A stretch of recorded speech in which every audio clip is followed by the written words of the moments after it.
The first thing I learned about alien royalty was that queens did not beg.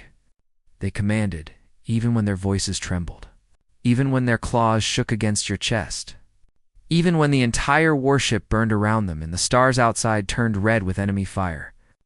Queen Valera of the Karun Hive lowered her obsidian crown toward me, placed one razor-tipped hand over my damaged pressure suit, and whispered, "Stay with me tonight." "Human," she said it softly, but it was an order. And for reasons I still cannot explain without sounding like a fool, I obeyed. My name is Elias Vale. Former salvage technician, reluctant diplomat, accidental war hero, and apparently, according to 3 hostile empires, 1 ancient prophecy, and a very possessive alien queen, the most dangerous human alive, which was ridiculous. Because until 6 months ago, my greatest achievement was repairing reactor coolant lines on cargo. It's ships so old their engines coughed like chain smokers. I was not a soldier. I was not a prince. I was not the kind of man queens noticed, especially not queens who stood 9 feet tall. Wore living armor made from chitin and starlight, and commanded a civilization that had survived for 12,000 years by eating conquerors alive. The Karun found me on the dead moon of Ereem Station. Or maybe I found them, depending on who tells the story. The official report says my salvage. Crew responded to a distress beacon from an unidentified vessel buried under 3 kilometers of cracked ice. The unofficial truth is that our captain smelled profit and ignored every warning pulse screaming from the beacon. Because in deep space, ancient wreckage meant ancient technology. And ancient technology meant enough credits to retire somewhere warm. Assuming it did not wake up and murder you first. It woke up. The vessel under the ice was not dead. It was wounded, and the creature trapped inside was not cargo. Not a specimen, not a monster. Though half my crew learned that too late, she was Queen Valera, last brood sovereign of the Eastern Karun swarm. Ambushed by the Threx Dominion and left sealed beneath the moon while her enemies hunted the rest of her people across the void. She had been alone under that ice for 70 years, awake for all of it, listening to the slow death of her ship, conserving breath, conserving rage, conserving grief. When we cut open the inner chamber, the first thing she did was kill our security drones. The second thing she did was throw Captain Morrow through a bulkhead because he aimed a plasma cutter at her face. The third thing she did was look at me. Not at my weapon, not at my suit, not at the terrified crew behind me. At me, her eyes were not like insect eyes, no matter what the propaganda said. They were deep amber, layered with black starbursts. Ancient and sharp and terribly awake, she was larger than any being I had seen outside military simulations. Crowned with swept horns of polished bone, her body armored in natural black plates that shifted with every movement. Forearms folded close like blades waiting to open. And yet she looked at me with such focused exhaustion that for one insane second, I forgot to be afraid. Then the ceiling collapsed. The Threx boarding charges detonated. And everything went to hell. I saved her by accident. At least that is what I told myself afterward. The ice chamber cracked, the pressure dropped. The Threx drones breached through the north wall, and Valera, half frozen and weakened from decades of captivity, staggered at the exact moment a drone leveled its cannon at her exposed side. I moved because I was closer. Because my suit had emergency shielding. Because someone had to.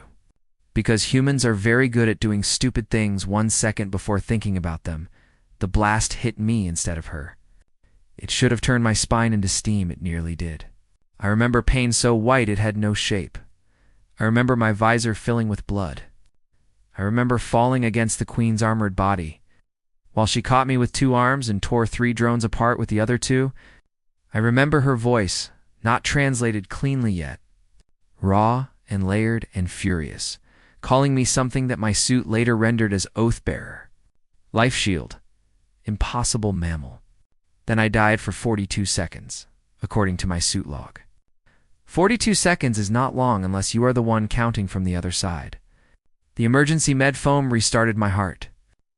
Valera carried me out through a battlefield. And by the time my eyes opened again in the infirmary of my own salvage ship, The queen of a feared alien hive was sitting beside my bed like a statue carved from midnight. Watching my chest rise and fall as if each breath were a royal decree she could enforce through violence, that was the first time I understood. I had not saved a queen. I had been claimed by one. The Karun do not understand casual debt. To them a life saved is not a favor. It is a binding between bloodlines, between memory, between instinct and law. If one dies for another and returns, the universe has made a decision. That was how Valera explained it when she recovered enough language to speak Galactic Standard, her translator crown humming beside her throat while my ribs knitted back together under hospital light. "You stepped between death and me," she said. "I panicked," I replied. "Your panic has sacred implications," she said. I asked if that was a joke. She stared at me for 12 full seconds. It was not a joke for the next several weeks. I became the strangest guest aboard the Karun flagship Narration, a living fortress the size of a city, shaped like a spearhead wrapped around a beating organic core. The walls were warm, the doors recognized scent and intention. The floors pulsed underfoot like muscle, and every corridor contained warriors who looked at me as though I were either a holy relic or a fragile pet that might fall over if exposed to a stiff breeze. The Karun were nothing like human broadcasts described. Yes, they were terrifying, yes. Their warriors had mandibles that could crack bone, yes. They practiced ritual duels in gravity chambers and decorated command halls with the skulls of tyrants. But they were not mindless devourers. They were precise, disciplined, poetic in a severe way. They sang to their engines before battle, recorded the names of every fallen enemy worthy of respect, and treated children with such fierce gentleness that I once saw a warrior the size of a loading crane kneeled for 20 minutes because a hatchling wanted to braid silver thread through his battle spines. Valera ruled them with a presence that bent rooms around her. She rarely raised her voice. She did not need to. When she entered a chamber, every Karun lowered their heads.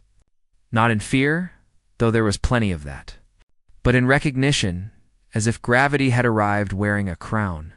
And somehow, impossibly, she kept seeking me out. At first I thought it was political. The human who saved the queen made a useful symbol. Proof that humanity was not just a noisy little species spreading through trade lanes with cheap coffee. Stubborn engineers and ships held together with prayer and duct sealant, the Karun had avoided formal alliance with humans for generations, considering us too reckless, too short-lived, too emotionally unstable, which was rich, coming from a species that declared blood vows over emergency medical incidents. But Valera did not summon me only for counsels. She came to the observation deck where I sat when sleep would not come. She asked questions about Earth oceans.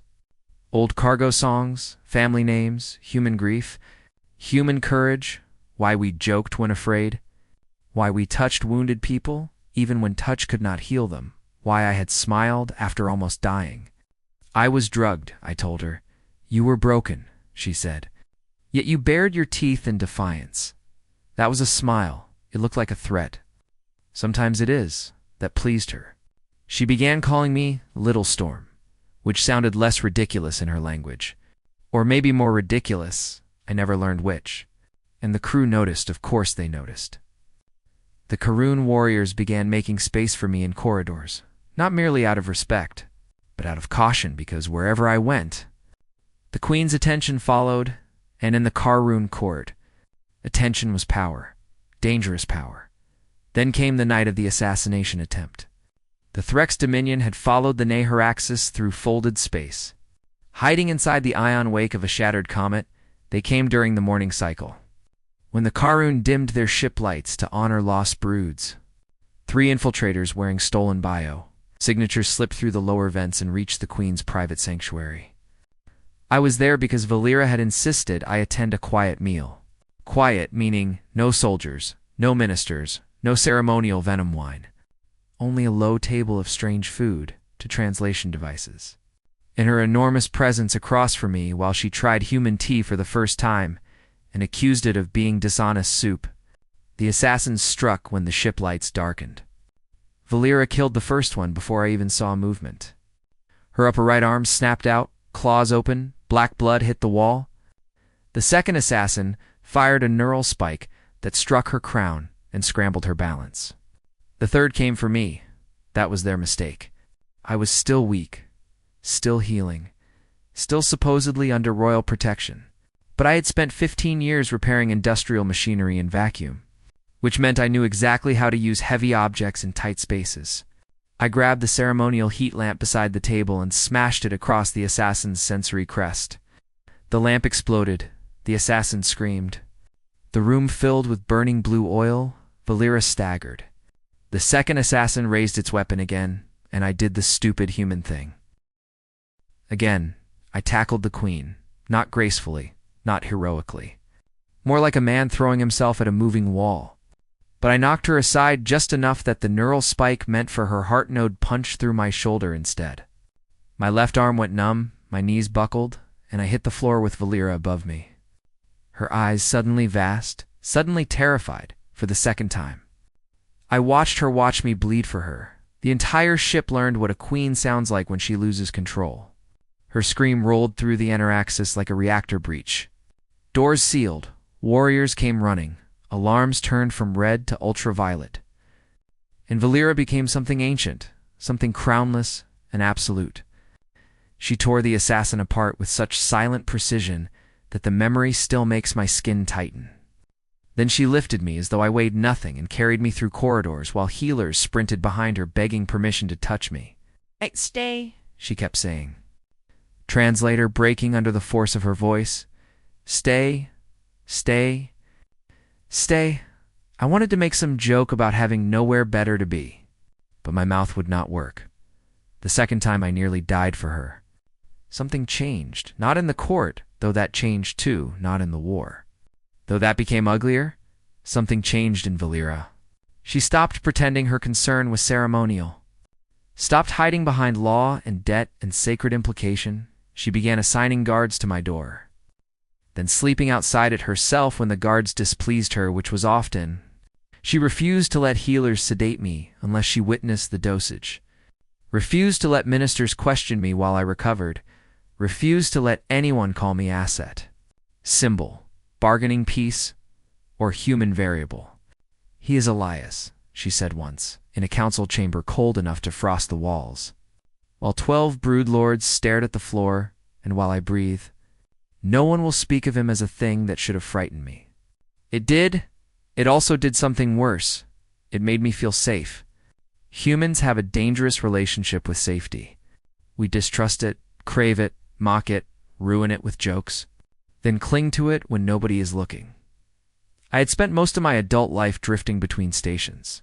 Crews, contracts, temporary bunks, temporary friendships, temporary everything. My parents died in a transport decompression when I was 19. My older sister vanished during the border raids 10 years later. And I learned early not to belong anywhere too strongly. Because space had a habit of collecting what you loved, Valera belonged to everything. To her people, her ship, her throne, her dead, her war. And yet somehow she made room for me inside that terrible orbit. She did not flirt like humans flirt. There were no coy looks, no playful touches at first.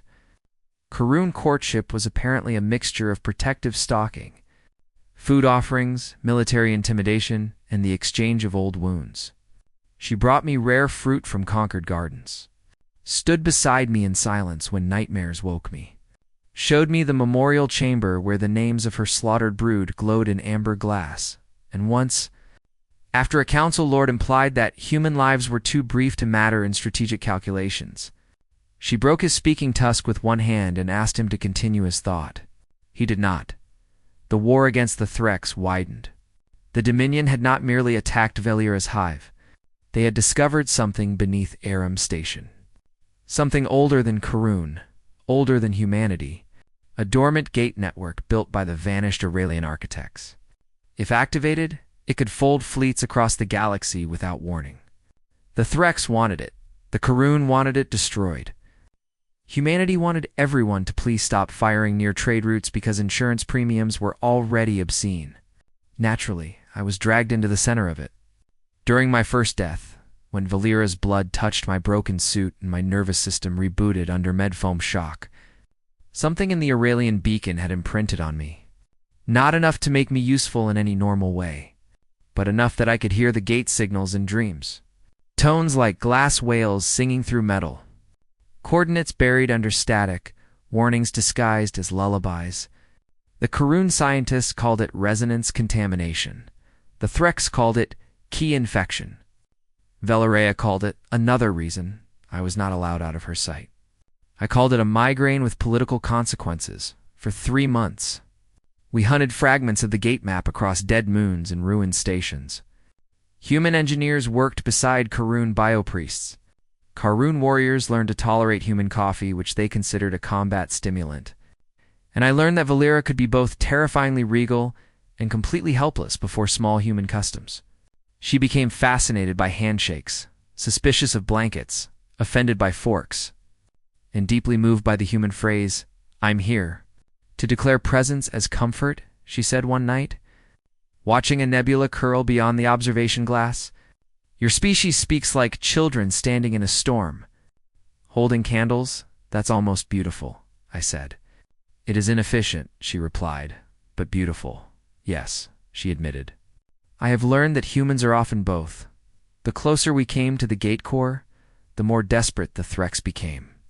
They attacked supply convoys, bribed human border officials, seeded false broadcasts claiming I had been enslaved by the Karun, and once sent a diplomatic envoy offering to return my missing sister if I surrendered myself. That one nearly broke me. Her name was Mara, and the image they transmitted showed her older, thinner, alive in a Dominion prison coat. I stared at the projection until my hands shook, until the room narrowed, until every clever defense I had built around grief cracked open at once. Valera dismissed the council, dismissed the guards, dismissed even her healers, then lowered herself beside me on the floor.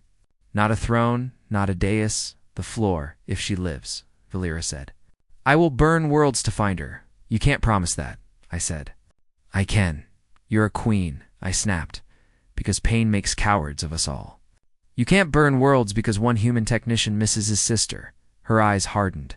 "But not with anger, Elias," she said. "I have burned worlds for less worthy reasons that should have horrified me, it did. But beneath the horror was the terrible human weakness for being chosen completely. The offer was a trap, of course. The Threx did not have Mara. Not alive. Not then. The image was reconstructed from old border records and grief algorithms, a cruelty engineered with surgical skill. When we proved it, I expected rage from Valera. Instead, she became quiet, cold, distant in a way that frightened even her generals 3 days later. A Threx intelligence nest vanished from a moon called Solvek. Number survivors, no broadcast, no trophy skulls. Only a message carved into the orbital debris in Karun script. "Do not touch what is mine." I did not ask if she meant me. I was afraid of the answer by the time we reached the Aurelian gate core. Hidden inside the hollow heart of a rogue planet with no sun, the Neuraxis had become more than a flagship. It was the center of a coalition no one believed possible. Karun war broods, human defense, frigates, Valen data monks, even a few rebel Threx clans who had decided their Dominion emperor was insane. Which, to be fair, was one of the more obvious political conclusions available. The gate core floated inside the planet like a dead god's eye. A ring of black metal, 3,000 kilometers wide, etched with symbols that moved when watched. Surrounded by broken architect machines that still hummed after millions of years. My resonance migraines became full waking visions there. I saw maps written in gravity, heard coordinates inside my teeth, dreamed of Earth burning under a sky full of Threx ships, dreamed of Valera standing alone on a field of glass while something wore my voice and begged her to kneel. We had one objective: plant the collapse charges. Overload the dormant gate and run before the rogue planet folded itself into theoretical math. It was an excellent plan except for the part where the Threx Emperor arrived first. His name was Rask Volume, though Valera called him Egg Butcher, Brood Thief, and once, in private, a phrase my translator refused to render for cultural safety reasons. He came in a crown ship made from stolen Karun bone, surrounded by Dominion dreadnoughts broadcasting across every frequency. "Queen Valera," he said, voice smooth as oil over knives. "You bring the key to me willingly." Valera stood on the command dais in full war armor, taller than anyone in the chamber, black crown flaring open, 4 hands resting on the living rail of her ship. "I bring you extinction," Rask laughed. "Because villains are contractually obligated to misunderstand tone, then the battle began. I cannot describe the battle of the rogue planet in a way that makes sense, because no one living saw all of it, only pieces. Human frigates diving through clouds of metallic dust. Karun-brewed ships ramming Dominion cruisers and splitting them open like fruit. Valen monks singing encryption hymns while enemy missiles turned back on themselves. The Aurelian ring, waking by degrees, each pulse bending starlight. Each flare pulling ships a few meters out of alignment with reality. I was on the insertion team, because the universe had apparently mistaken me for someone competent. My resonance allowed us to navigate the architect corridors inside the gate control spine. Valera insisted on coming. The generals objected. The ministers objected. I objected. One medic objected from behind a blast shield. Valera listened to all of us with the patient expression of someone waiting for insects to finish walking across a table. Oh, then. And that was the end of that. We entered the gate spine with 12 Karun Royal Guards. 6 human marines, 2 engineers, and enough collapse charges to offend several laws of physics. The corridors were not built for any species alive. Gravity shifted every few meters. Walls unfolded into impossible angles. Light came from nowhere, and the deeper we went, the more the gate whispered in my head, "Elias Vale, unauthorized inheritance." Biological key recognized? That was new. I kept walking. Valera stayed close enough that her lower left hand occasionally brushed the back of my suit, not quite touching, not quite letting go. The guards pretended not to notice. The human marines absolutely noticed. Sergeant Amani even gave me a look that said, "I am adding this to the report if we survive." We reached the central control chamber after losing 4 guards to gravity traps and 1 marine to a Threx phase mine. The chamber was a sphere of black glass. In the center floated a star map made of living fire, and beneath it stood Rask Val. He had not come by corridor. He had come through the gate itself, partially activated. His body flickered with architect light, half real, half signal, surrounded by elite Threx blades and silver armor. He smiled when he saw me. "Human," he said. "Do you know what you are?" "Tired," I said. Valera made a sound that might have been approval.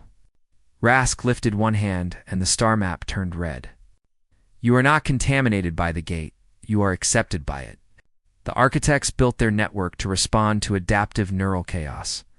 2 species that could survive contradiction. Species too irrational to be predicted by machine gods. Your kind are not primitive, human. You are compatible behind my visor." My mouth went dry. He continued, "With you. I can open every gate with your queen's blood. I can command the old locks. Together, you are the Empire key." Valera stepped in front of me. Of course she did. Rask looked delighted. Still guarding him? How intimate grief makes tyrants? Valera's claws opened. "You will not speak of him, Rask said. "There it is, the sacred wound. The queen who lost a brood has found one soft creature to replace them." The chamber went silent. I felt the royal guards shift. Felt the marines tense. Felt the entire universe narrow to the space between Valera and the Emperor. He should not have said that. There are mistakes in war that strategy cannot forgive. Valera moved faster than sight. One instant, she stood before me. The next, she crossed the chamber in a blur of black armor and killing grace. Rask's guards surged. Our team fired. The star map erupted. And I ran for the control column with collapsed charge codes burning across my wrist display. The engineers shouted timing instructions. Sergeant Imani covered my left side. Threx blades hit our line like falling machinery. Valera and Rask fought inside the burning map. Crown against crown, claw against phase blade. 2 monarchs carrying the dead weight of civilizations, Rask was enhanced by the gate, flickering away from blows that should have cut him in half. Valera bled from 3 wounds and kept pressing forward. Not wild, not reckless, exact, furious. Beautiful in the way storms are beautiful from too close, I reached the control column, placed my hand on the interface, and the gate opened its mind. I saw everything, not metaphorically, not emotionally, everything, every dormant gate across the galaxy, every species that had touched the network, every extinction the architects had predicted and failed to prevent.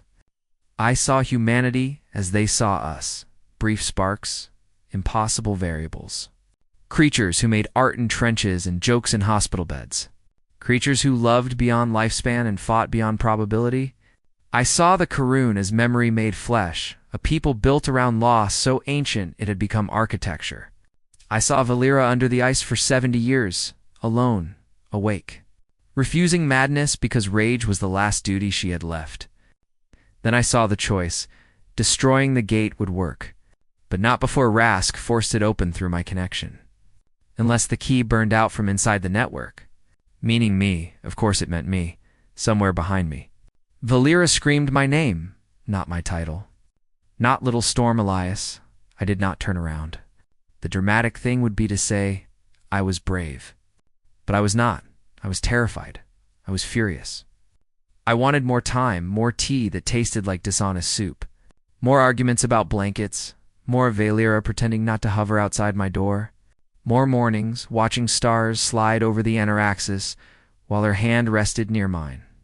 Not touching because both of us were cowards in different languages. But humans are not brave because we lack fear. We are brave because fear is not always given command. I locked the collapse charges to my suit biometrics, opened the network channel, and told Sergeant Amani to pull everyone back. She understood before I finished speaking. No, she said. That's an order, I said. Which was hilarious, because I had no rank. She dragged the engineers anyway. Valera broke away from Rask and came for me. Bleeding, limping, unstoppable, I sealed the inner barrier between us. Black glass dropped from the ceiling. Her claws hit it hard enough to crack light. Elias, she said through the cum, voice raw. Open this. I can't. You can. I won't. Her eyes widened, and in them I saw the queen vanish, leaving only the woman who had sat beside my bed counting breaths. Stay with me, she said. There it was again, soft as the first time. Terrible as law. Tonight, human, she whispered. Stay with me tonight. I placed my bloodied hand against the glass opposite hers. I'm here, I said. Her whole body trembled. The collapse sequence reached 10. Rask staggered up behind her. Laughing through broken mandibles, he chooses death over you, queen. Even your pet knows you are a tomb. Valera did not look at him. She looked only at me. That was when I realized the gate was still listening. Adaptive neural chaos, compatible humans, survive contradiction. The architects had built a system that expected sacrifice. Clean equations, one life burned to save billions. But humans are notoriously bad at accepting elegant tragedies when there is still a wrench within reach. And I had been a salvage technician long before anyone called me sacred. So I did what engineers do. I cheated instead of burning myself out as the key. I fed the gate the one thing it could not model. Not my death, not Valera's blood, not Rask's command structure, but the bond created when I died and returned. The impossible loop between queen and human, debt and choice, instinct and affection. Command and refusal, I gave the gate our contradiction. Stay, leave, protect, obey, love. Fear, mine, free. The network shuddered. The countdown froze at 1. Rask stopped laughing.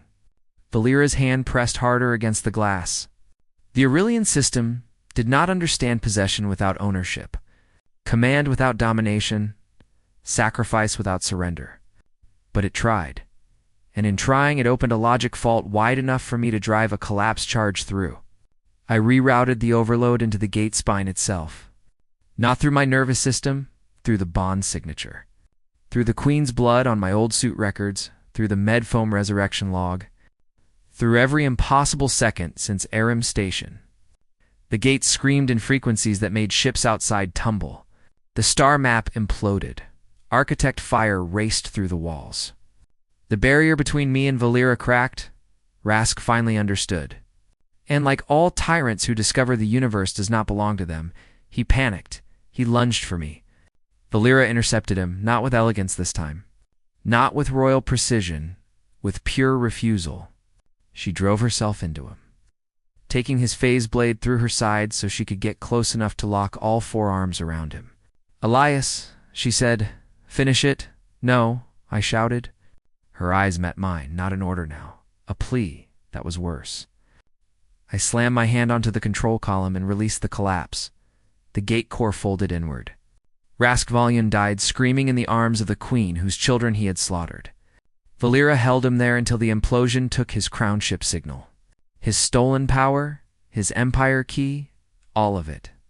Then the chamber exploded into white silence. I woke in darkness. Again, this was becoming a habit. My first thought was that death had surprisingly bad ventilation.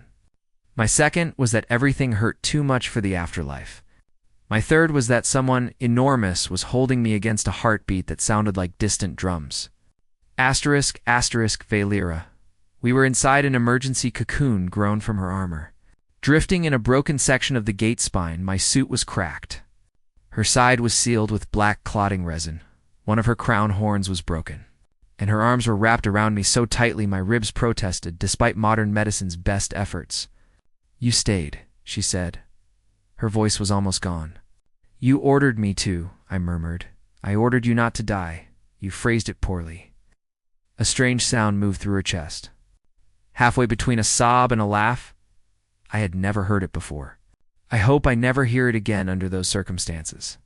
Rescue came 18 hours later, human Marines cutting through debris.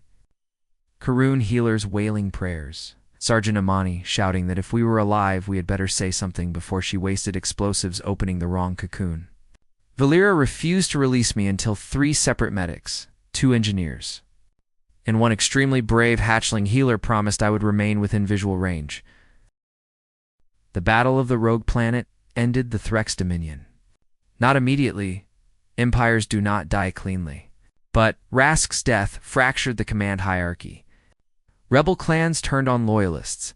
Human fleets secured the trade lanes. Karun broods reclaimed stolen worlds, and the Aurelian Gate network collapsed into inert rings of dead metal. Except for one small fragment of signal that remained lodged in my skull and occasionally made spoons vibrate when I had nightmares. Politicians called it a victory. Soldiers called it expensive. Historians called it the beginning of the human Karun Accord. Valera called it the last time I would be allowed near ancient technology without supervision. She meant it. After the battle, Earth invited her for diplomatic recovery, which was a polite phrase meaning every government wanted to see the alien queen who had nearly started 3 separate wars over one human engineer. Valera accepted because I was being treated in Geneva Orbital Hospital, and because, according to her, Earth's moon had a calming, gravitational honesty. She hated elevators, admired thunderstorms, distrusted pigeons, and once caused a minor international incident by challenging a vending machine to single combat after it took her credit chip without dispensing tea. Human media became obsessed, of course. They called her the Widow Queen, the Hive Empress, the Black Crown, my alien guardian, my alien captor, my alien lover. Depending on how desperate the outlet was for clicks, they camped outside the hospital until Valera stepped onto the balcony, looked down at 600 drones and reporters, and said one sentence, "Elias is healing." Every camera lowered. No one knew why I did. It had been an order during recovery. We had our worst fight, not over politics. Not over war, over leaving. I wanted to return to civilian life, or some version of it. I wanted a small repair bay, quiet contracts, maybe a station apartment with bad plumbing and a view of shipping lanes. I wanted to prove that I still belonged to myself, not to prophecy, not to the Accord, not to the Karun court, not even to her. Valera listened without moving. Then she said, "No," a very queenly answer. I was less impressed than her ministers usually were. You don't get to say no, I said, her eyes narrowed. I am protecting you. You are holding me. I am preventing your enemies from reaching you. You're preventing my life from reaching me. That struck harder than I intended. For a moment, she looked as if I had placed a blade between her ribs. Then the Queen returned. Cold and proud, you would leave. I need the option. Options are openings through which death enters. That is the most Karun sentence you've ever said. You mock because you are afraid. Yes. I snapped, I'm afraid of becoming another relic in your memorial chamber. Something you guard because you couldn't save it the first time. Silence. Cruel words do not vanish after they are spoken. They remain in the air. Looking for somewhere to land, Valera stepped back. And for the first time since I had known her, she seemed smaller, not physically, never that. But in some deeper royal place where grief sat on its throne. You think I do not know this? She said. I had no answer. She turned away. When my brood died, I survived. This was my crime. When you died before me and returned, I believed the universe had given me one life it would not take back. I was wrong to make a cage of gratitude, Valera. No, she said. And this time, it was not command, it was restraint. You asked for the option to leave. You have it. She left Earth's orbit that night. No farewell ceremony, no royal procession, only the Enheraxis, sliding into folded space like a black knife, while I watched from the hospital window with one hand pressed to the glass and the stupid, choking realization that freedom could feel exactly like abandonment when you finally received it. 3 weeks passed. I healed. Testified before committees, refused 7 book deals. Yelled at one intelligence officer who suggested placing me in protective custody, repaired a coffee machine in the hospital lounge because nobody else would, and tried very hard not to look at the empty place where Valera's guards used to stand. I had the option to leave. I did not know where to go. The answer came from a child, a Karun hatchling named C. One of the young survivors rescued from a Threx breeding prison sent me a recording through diplomatic channels in it. She sat in a training chamber wearing a too large translator collar and holding a human blanket I had given her after the battle. Little Storm Elias, she said carefully. The Queen walks the silent halls again. This is bad, she says. Choice must be honored. This is good, but she does not eat enough. This is bad. I am too small to command her. This is unfair. Humans command badly, but sometimes successfully. Please return and command her to stop being sad. The recording ended with C biting the camera. I watched it 6 times, then I packed. Not because I was summoned, not because of prophecy, not because the accord required it, not because Valera ordered me, because I chose. The Naharaxis received my shuttle at the edge of Karun space. Number honor guard waited. No ministers, no dramatic court. Only Valera, standing alone in the docking bay, black cloak falling from her shoulders. Broken crown horn capped in silver, eyes fixed on me as the ramp lowered. She did not move. Neither did I, for once. The Queen had no command ready, so I spoke first. I'm here, her breath caught. Do not say that lightly, she said.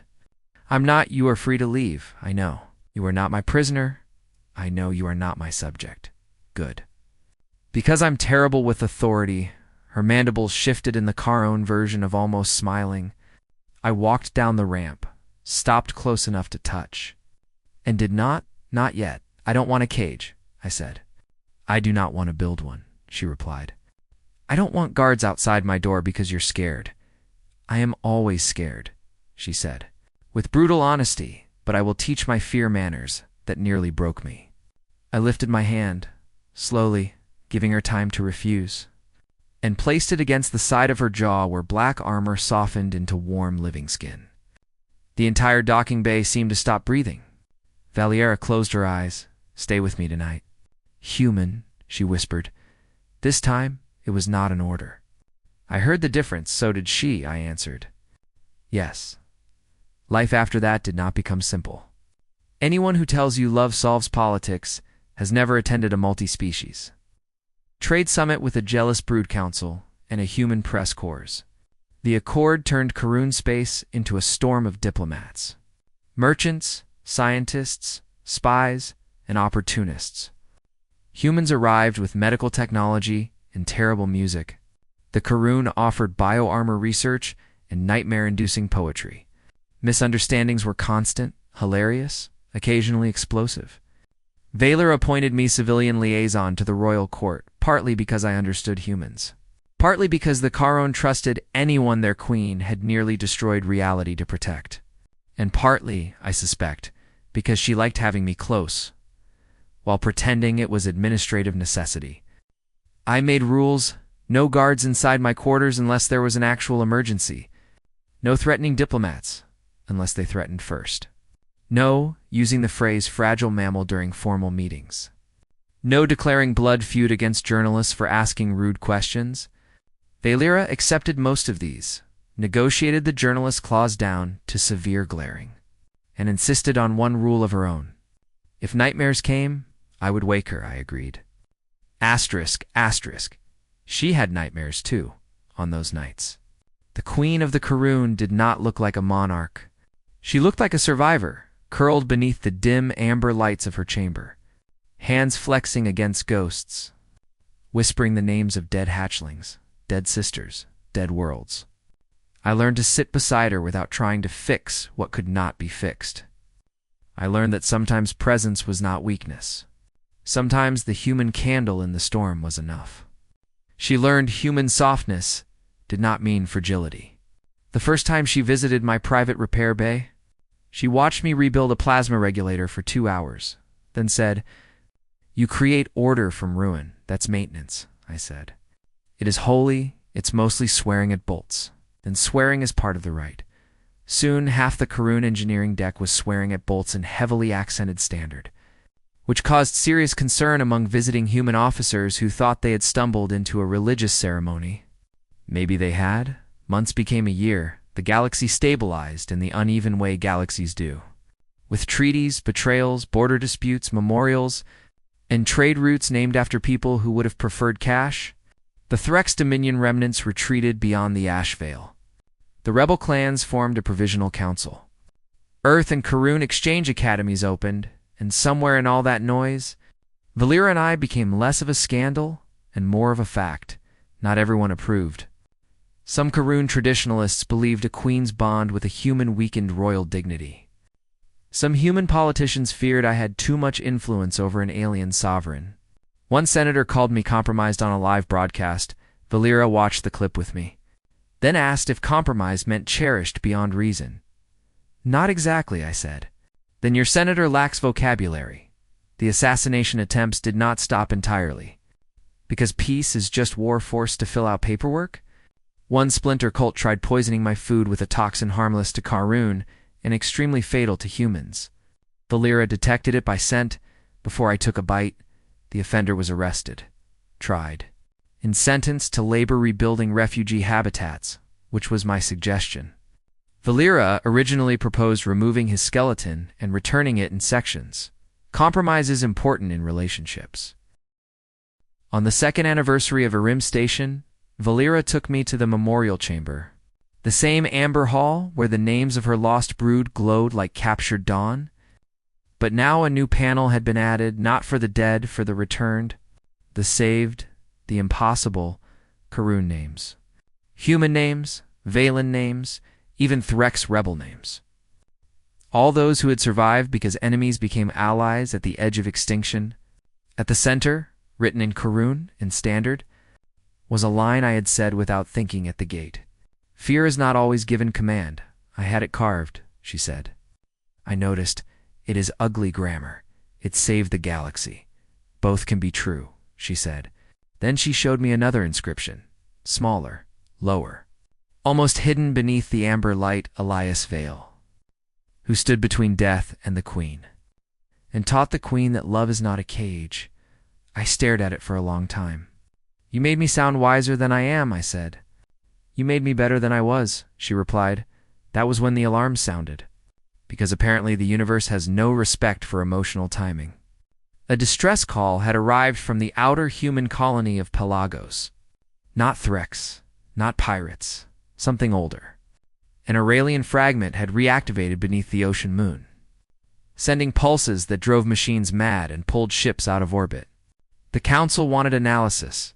The military wanted containment. The scientists wanted samples. Every sane person wanted distance. Valera looked at me. I looked at her. "No," she said immediately. "I didn't say anything. Your face said ancient technology. My face is being unfairly profiled. You are not going. Pelagos has 3 million people." Her jaw tightened. There it was, the old fear. Not gone, never gone, only taught manners. She turned away from the council display, lowered her voice so only I could hear. "If you go near that thing, it may take you from me. It might. I could command you to stay." "You could. I will not," the words cost her. I saw it. I reached for her hand, one of the lower ones. The one she used when she wanted a touch without making ceremony of it. "Come with me," I said. Her eyes searched mine.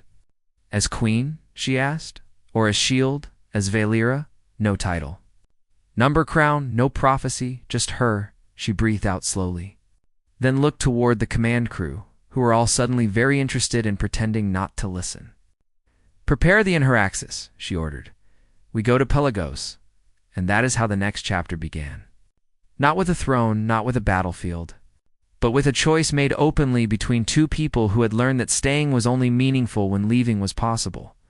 The Pelagos incident became famous later. Historians love clean names for messy terror.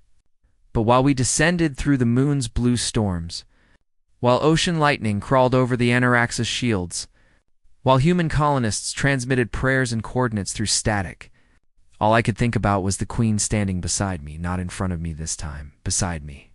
The Aurelian fragment beneath the ocean was not a gate, not fully, it was a memory engine. A device built to preserve the final thoughts of dying civilizations. And Pelagos had woken it by drilling too deep into the seabed. Now it was dreaming extinction into every connected machine, showing colonists visions of worlds ending, ships falling, children vanishing. Grief weaponized by a dead species that had never learned when to let the dead rest. Valera understood that kind of machine too well. We descended in a pressure craft through black water full of glowing plankton and broken mining rigs, human engineers, Karun divers, and one deeply unhappy liaison who had promised himself he would stop entering ancient alien death traps. The fragment lay in a trench shaped like a wound, a silver sphere half buried in volcanic glass. Singing through my bones, this time, when the device reached for me, Valera took my hand, not to stop me, to stay with me. Inside the memory engine, I saw a rim station again. The ice, the drones, my first death. But I also saw Valera's side. 70 years in the dark, the weight of silence. The moment the chamber opened and a human stood there, shaking with fear, but did not run. I saw my own face through her eyes. Small, soft, absurdly breakable, and bright with something she had thought the universe had killed in her. Hope. The engine tried to trap us in grief, tried to make Valera relive every lost child, every burned brood, every failure of crown and claw. Her grip tightened until my gauntlet creaked. But she did not fall. "Fear is not command," she said. The words echoed through the machine. I added, "And grief is not a throne." The memory engine cracked, not because we were stronger than it, but because we refused its premise, the dead mattered. But they did not own the living law shaped us. But it did not get the final vote. Valera poured the names of her dead into the engine. Not as wounds, as witnesses. I gave it human memories too. My parents laughing in a cramped transport galley, Mara teaching me to cheat at cards, Sergeant Imani calling me an idiot hero, sea-biting a camera. All of it, messy, mortal, unfinished. The engine stopped screaming, across Pelagos. Machines rebooted. Colonists woke from nightmares. Ships stabilized in orbit and beneath the ocean. An ancient device built to preserve endings recorded something new. Continuation when we returned to the Anharaxis. Soaked, exhausted, alive, the crew did not cheer. Karun do not cheer the way humans do. They struck their claws against armor in a rolling thunder that filled the hangar. Human officers joined by clapping badly off rhythm, which the Karun found charming for reasons no one understood. Valera leaned down beside me as medics rushed forward. "You stayed," she said. I looked at her. At the queen who had once made protection into a cage, at the survivor who had learned to stand beside fear without kneeling to it, at the alien monarch who had become home in the most inconvenient way possible, so did you, I said. That night, after reports, after council calls, after healers finished scolding both of us in 2 languages, we returned to her chamber. The stars beyond the glass were calm. The ship's living walls hummed low, somewhere distant. Karun hatchlings were learning human swear words from engineers. And the galaxy, for once, did not require immediate saving. Valera removed her crown and set it aside. People imagine crowns as symbols of power, but I had learned they are also weights. Machines that teach everyone to look at the ruler before the person. Without hers, Valera seemed no less formidable. Only more real, she sat beside me. Close enough that our shoulders touched, carefully, deliberately. "No command hidden in the contact, Elias," she said. "Yeah, when I first told you to stay. I believed I was commanding life itself not to take you. I remember I was arrogant. You were grieving. I am often both. That's almost human of you." She made the almost smile again. Then she looked out at the stars. Now I asked differently. I waited. Her hand found mine. "Stay with me tonight?" "Human," she said softly. "No crown, no order. No fear pretending to be law, only a question with room inside it." I squeezed her hand. "Always tonight," I said. And because humans are brief, stubborn sparks, because Karun remember everything, because the dead are witnesses, but not masters, because love is not a cage when the door remains open, because the universe keeps building impossible machines and expecting us not to break them with feelings and bad engineering. I stayed not as a prisoner, not as a relic, not as a key, as Elias Vale, salvage technician, liaison, occasional galactic hazard, beloved of the alien queen, and somewhere deep in the Enheraxis, in the warm living heart of a ship that had carried war, grief, rage, and now something gentler. The engines began to sing us into morning, one impossible note at a time.